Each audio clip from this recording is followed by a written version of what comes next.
Hello everyone, it's Serpent, and welcome back to another episode of Mapmaking Universal Quest. Remember that, remember this cave? I said I'd transform it, and I think I've done a pretty good job. Nice stalactites and stalagmites, and then, leaves all around, and up here is a hole up in the ceiling with a rope hanging down. That's going to be the exit, and we'll start on the command work for that fairly soon.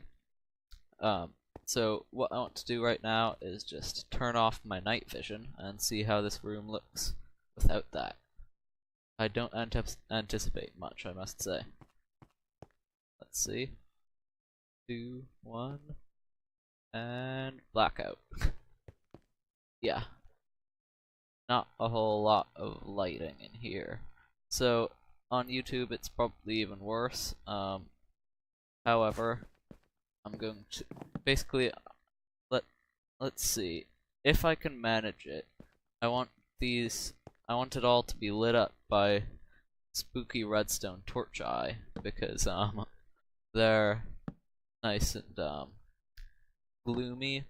They don't give off a whole lot of light, and the light they do give off is sort of, well, actually never mind, it's not it's no different, but it just looks quite spooky, I guess, and that's sort of where I want to go with this. So I'm going to throw down a few torches, and already it's looking pretty cool. So I'll do this and then let's get back. So the whole thing looks pretty epic now. You go in here, and there's that foreboding little redstone torch, and you fall into the pit of death and despair. Then as you're walking down, it's all dark and dingy with don't worry, the glowstone block won't be here because it's just there because to stop spawns. Anyway, same with these. You walk down the dark, dingy hallway and down over through the passages into this room, and I think this came out really quite well.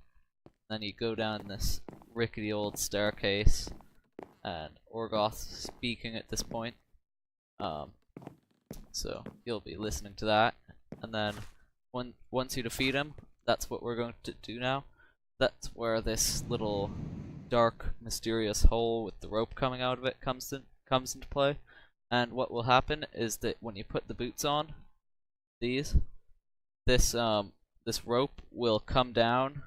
It'll fall down onto the ground, or fall down and hang above the ground, and then when you go near it, you will be levitated up, and if you leave you'll fall down, and you'll be levitated up into this hole, and when you get to here you'll disappear and teleport up to the top, up into the land of the living. So I think that'll be pretty cool.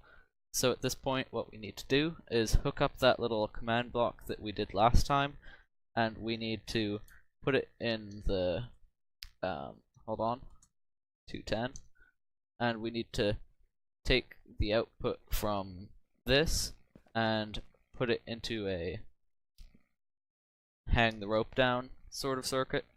And what that's just going to do is it's going to place blocks down, probably 2 ticks between each fence post or something, and the rope will come down into the room and all will be well. So what we've done here is we've taken that little detector system we had before, and we've taken this off it, set block, redstone block, and that'll just place a redstone block right about here.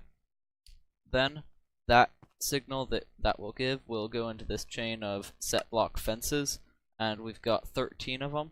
So let's see, would have been faster to type it, but let's see what that looks like. So if we, oh well, that's not going to be long enough clearly, but if we put on the boots, then we should be able to okay, this is harder to say than I imagined. We'll be able to determine how far we need to go. That worked splendidly. No, I'm going to see what's wrong. So what was happening was that there was a block between the one that placed the redstone block and the one that triggered the whole thing, the one that detected it, and that block didn't have anything in it, so it couldn't have a successful operation. It couldn't successfully operate its command because it didn't have one. It didn't have a command to operate. Oh, that could be an issue. Oh wait, never mind. Right, didn't have a command to operate, and so the one placing the redstone block, since it's conditional, it only happens when the block behind it successfully operates a command. It couldn't operate since there was nothing to successfully operate a command behind it. There was no block that could do that. But anyway, I've fixed that now, so let's see if this works.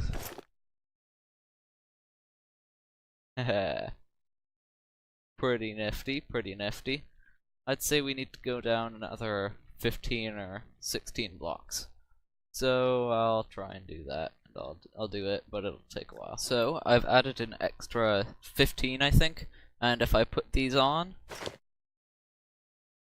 oh, whoops. I just tested it, so it's the redstone block is still there. See, like that, and now I just need to head back. And okay, now if I put these on,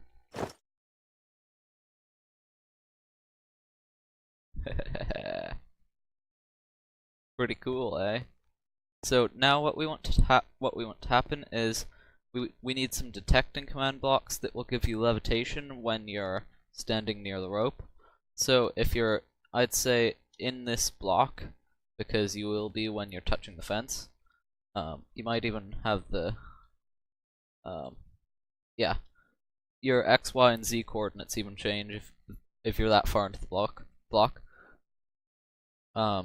So that means you'll float up here, and then another detecting command block to see if you're in this block, and when you are, you will or a command block up here with a radius detection, so that if you get near, it'll teleport you up and at the front of Gary's house. Now it's time to see if my little rope trick works.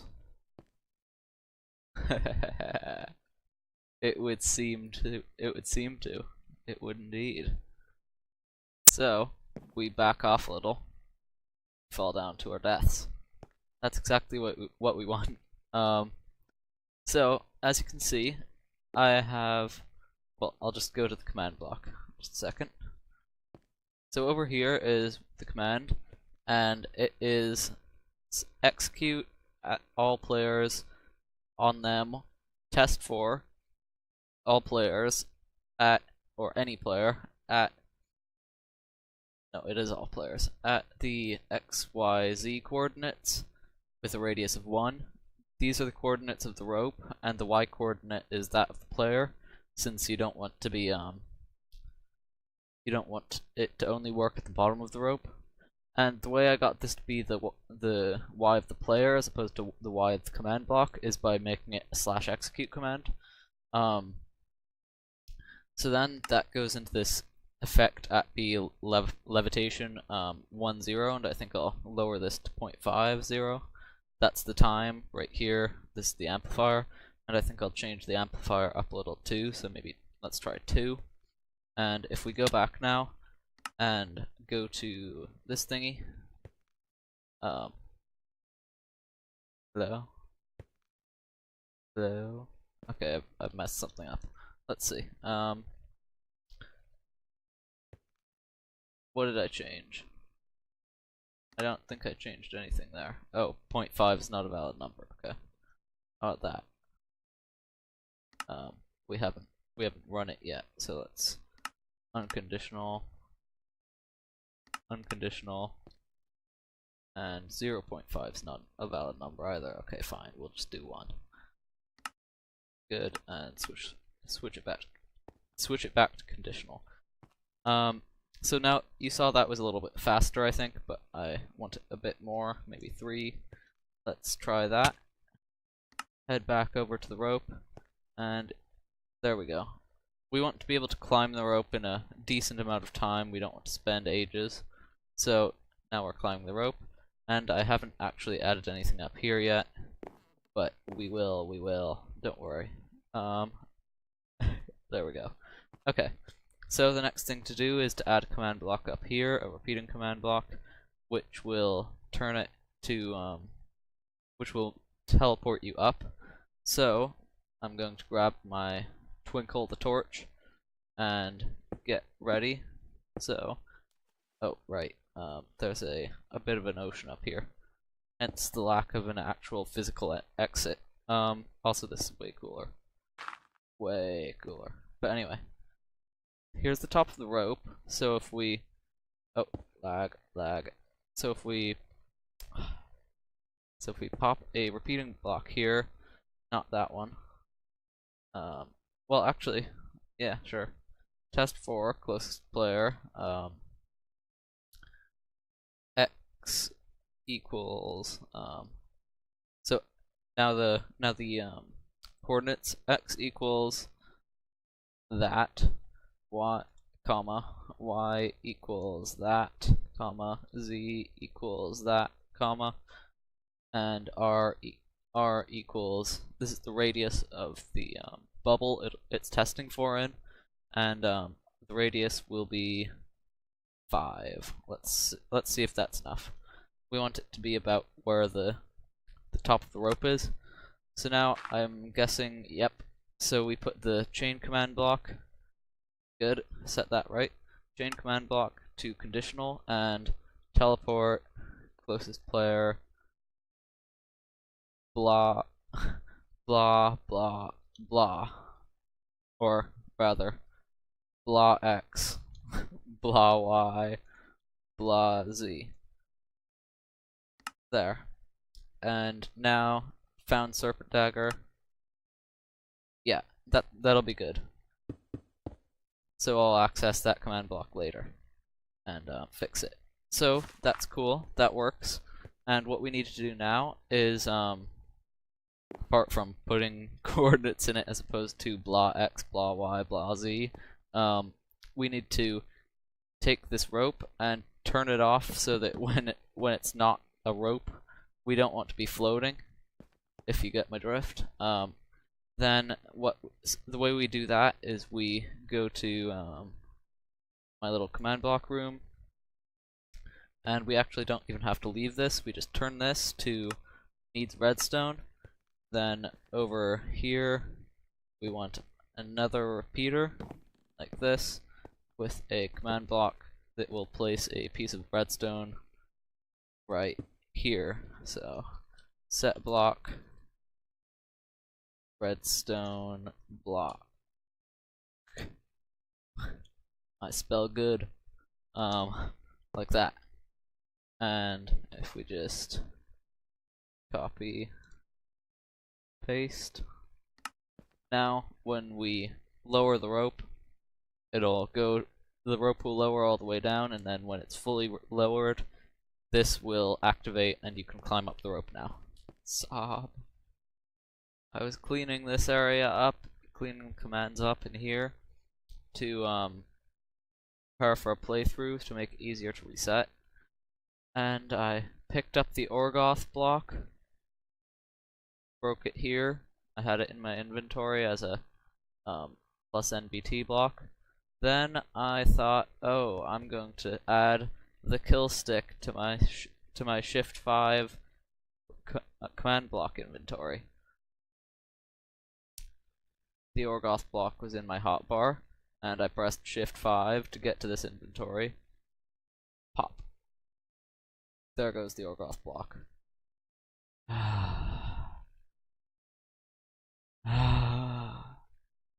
Okay. Now I have to go back to the command block, to the command generator and all that ugliness, and I need to redo Orgoth. Pant. Okay, I've got the command right here, and it's also in my clipboard. So now I'm just going to go over here into my command block room and just place it over in the Orgoth section, right about here. Yeah, that's the Orgoth block right there. Good. Okay. So that's all set up, and now I'm just going to finish up cleaning the summoning of Orgoth. Let's see. Where is the summoning of Orgoth? Would it be here? Outsiders have penetrated my defenses. Yes, it would be there. So right here, I need the Orgoth block, and if I teleport over, oh right, it's /kill. If I kill over to here, well, apparently there's no Orgoth, but there should be. Hold on, I may not have put persistence required on him. I'll be right back. Right, so Orgoth is now back. He is indeed. I didn't indeed put that thingy on him. You know, the persistence required. So I put that on, and now it's all good. Here is once again the command block, and this is the one that actually does something.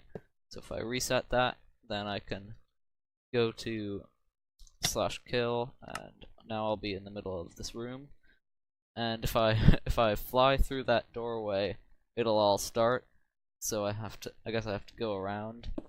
So that's still not. I still have to avoid the trap, but it's still easier than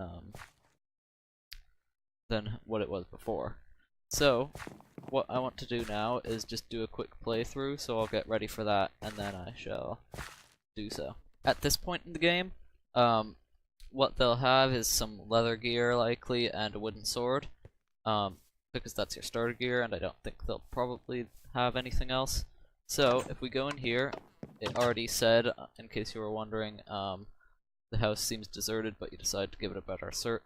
Objective: search the house for abnormalities.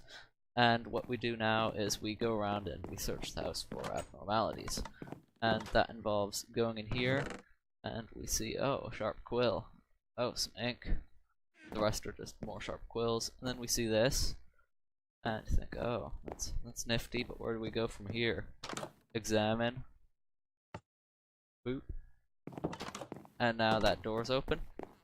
So I think the sharp quill does the same amount of as a wooden sword, but it's easier, quicker. And now we drop down onto and yeah.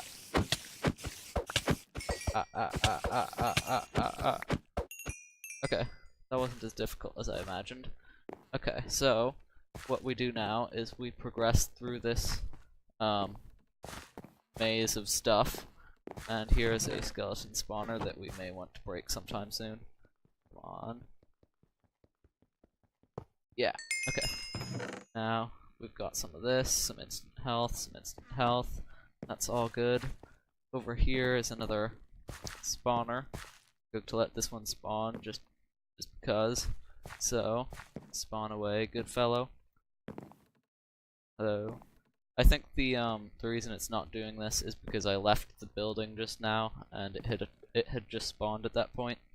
So yeah, it just took it a moment. So I'll let them punch me once. Okay, that's enough. We don't want to get too carried away with the punching. Okay. Ooh, I got a stone sword. Good, I am using the pickaxe. It can be slightly hard to tell when it's so dark. And there's this crate over here, slightly battered side, the old axe. Gold nugget. Good, good.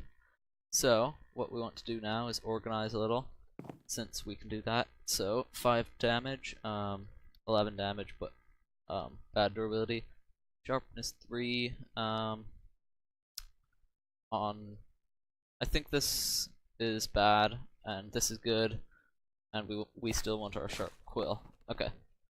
Now, we progress down the tunnel. Maybe get ready to... Oh, you'd also have some steak. That was a bad idea, probably. Okay. So, now, what? Outsiders have penetrated my defenses? You are a trespasser. Trespassing. Leave now. No? You are warned. Fool, I will destroy you with my bare hands. Also, I need to get rid of that rope, because that shouldn't be there. hold on.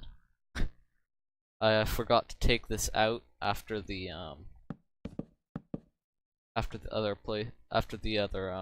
demonstration, so I'll just get rid of this quickly. Good. Back to game mode 0.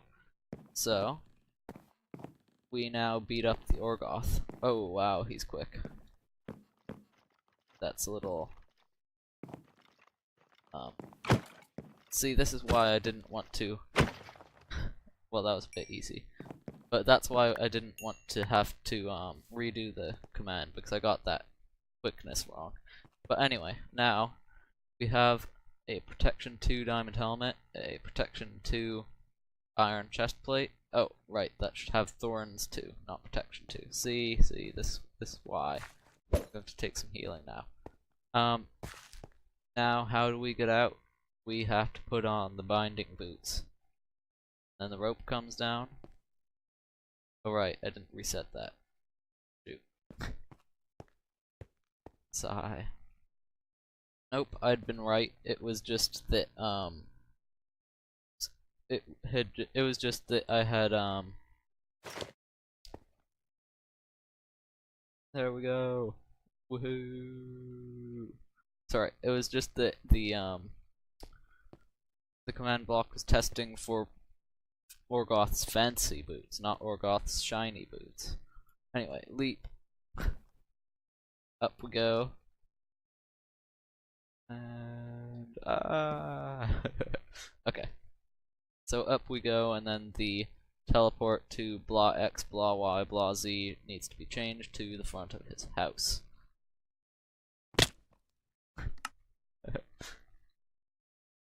So, I'm not standing here.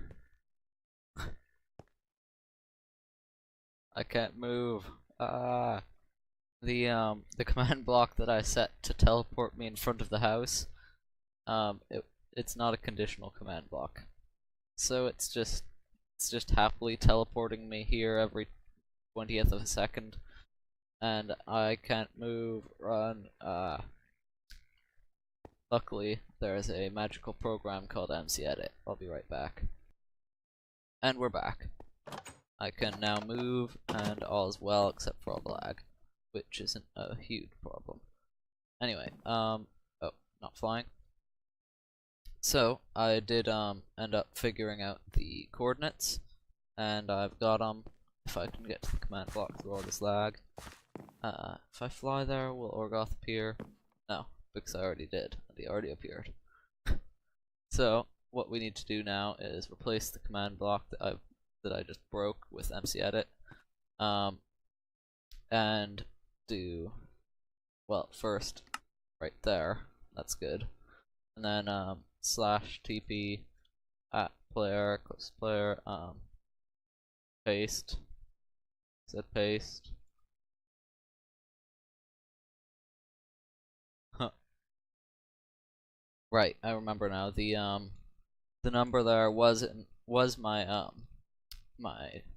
in my clipboard. That's good.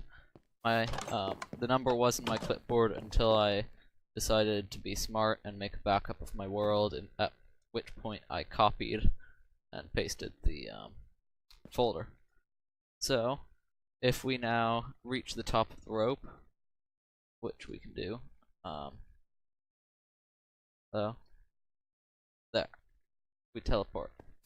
Apparently it needs to be a smaller radius though, which means I need to get close to the block. This could be entertaining. So, let's try this out once I get to the block. It's a long windy tunnel. Right. So, let's see if I break this. Yes. Okay. Radius, maybe 8. And I'm back. Can't place in those concrete blocks. And the concrete blocks are placed. But anyway, I think it's about time to wrap up the episode. So hopefully you enjoyed it. Hopefully you enjoyed the video. Here I am in my spiffy brown pants. And I'll see you in the next one. Goodbye.